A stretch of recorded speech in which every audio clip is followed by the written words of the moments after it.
ये तो सबको पता होगा कि complex number x plus iota Y को हम कॉम्प्लेक्स नंबर बोल सकते हैं, या बोलो a प्लस आयोटा बी, ये कॉम्प्लेक्स नंबर है। ठीक, अगर मैं इसका रिप्रेजेंटेशन, क्या इसका रिप्रेजेंटेशन एक्स वाई प्लेन पे कर दूं, क्या एक्स वाई प्लेन पे इस कॉम्प्लेक्स नंबर का रिप्रेजेंटेशन, इसको मैं माइनस ले लेता हूँ, रिप्रेजेंटेशन इस प्लेन पे 2D डायमेंशनल पे कर दूं, तो इसी को ही आर्गन प्लेन बोलते हैं। ठीक,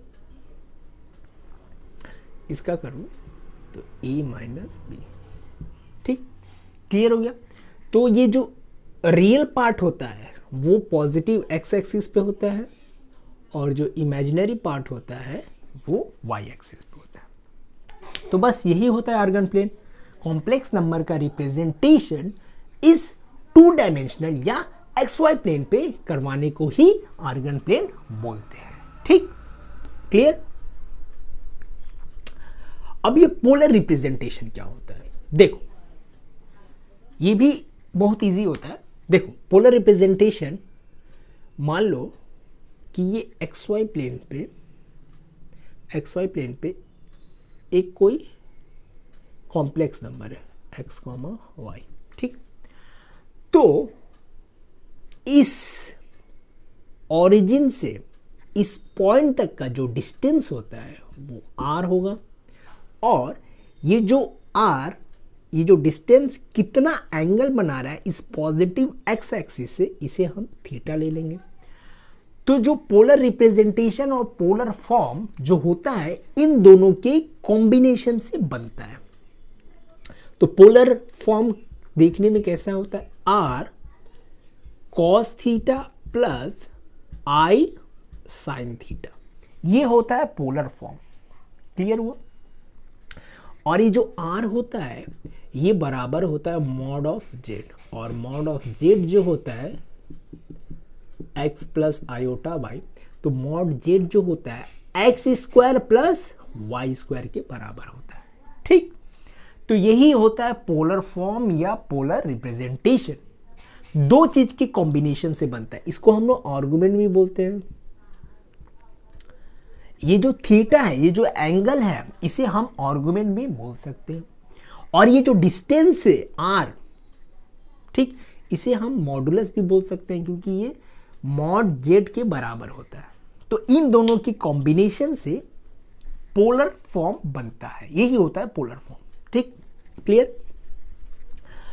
तो अब इसके ऊपर कुछ क्वेश्चन करेंगे तो हमारा जो क्लैरिटी है वो और क्लियर क्रिस्टल हो जाएगा।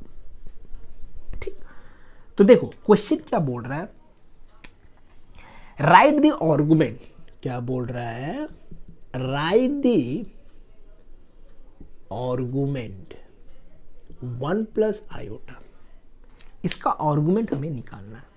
तो आर्गुमेंट जो होता है थीटा इज इक्वल टू बराबर होता है टेन इनवर्स बी बाई ए बोलो या वाई बाई एक्स बोलो, बात एक ही है। तो theta is equal to tan inverse B क्या है 1 ए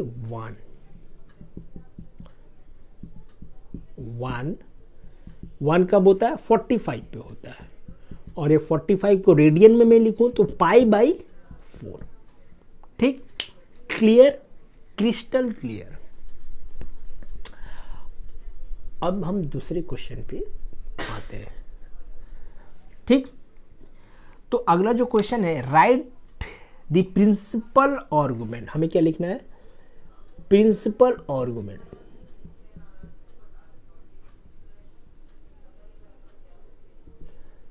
z is equal to 3 plus iota root 3, इसका हमें प्रिंसिपल आर्गुमेंट लिखना है।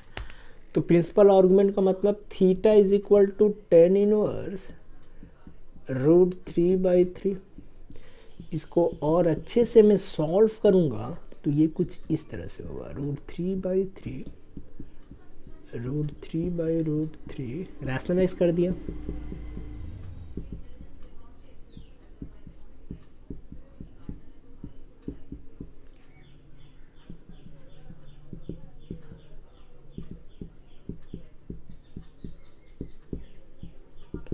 तो ये किसके बराबर होगा, 10 1/√3 कब होता है, जब 30 होता है, मतलब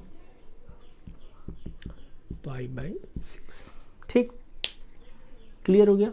अब जो अगला क्वेश्चन हम लोग करेंगे वो पोलर फॉर्म पे करेंगे। ठीक, क्लियर।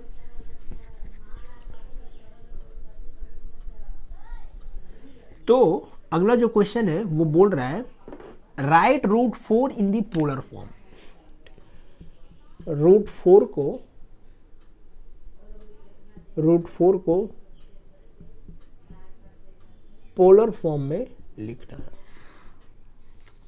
तो पोलर फॉर्म देखने में कैसा होता है, ये होता है z = r cos theta i sin theta.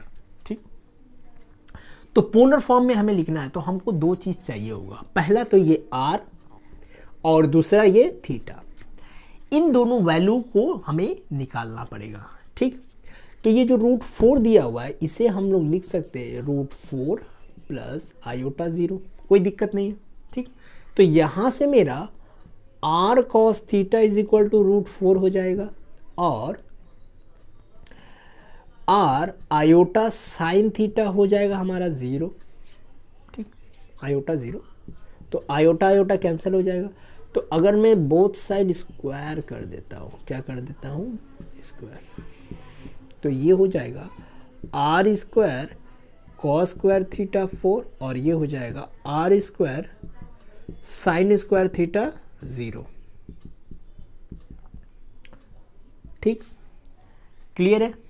तो अब इन दोनों को मैं ऐड कर देता हूं, तो r² को कॉमन ले लूंगा तो अंदर में क्या आएगा, cos² theta plus sin² theta = 4। तो r = 1 = 4, तो r² = 4, तो r का वैल्यू क्या आएगा, 2। r का वैल्यू क्या आएगा, 2। ठीक, तो r तो निकल गया। तो अब हमें थीटा का वैल्यू भी निकालना पड़ेगा। तो थीटा हम निकाल सकते हैं tan की मदद से, या cos sin से भी हम लोग थीटा को निकाल सकते हैं, कोई दिक्कत नहीं है। ठीक है, तो क्या होगा b/a, मतलब 0/√4, तो थीटा tan इनवर्स क्या होगा, 0। तो थीटा 0 कब होता है, 0 डिग्री पे। ठीक, तो अब मेरा दोनों निकल गया, r का वैल्यू भी निकल गया और थीटा का वैल्यू भी निकल गया। तो ये इसका पोलर रिप्रेजेंटेशन है। ठीक, क्लियर है। ठीक, कोई दिक्कत नहीं। तो ये इसका पोलर रिप्रेजेंटेशन हो गया।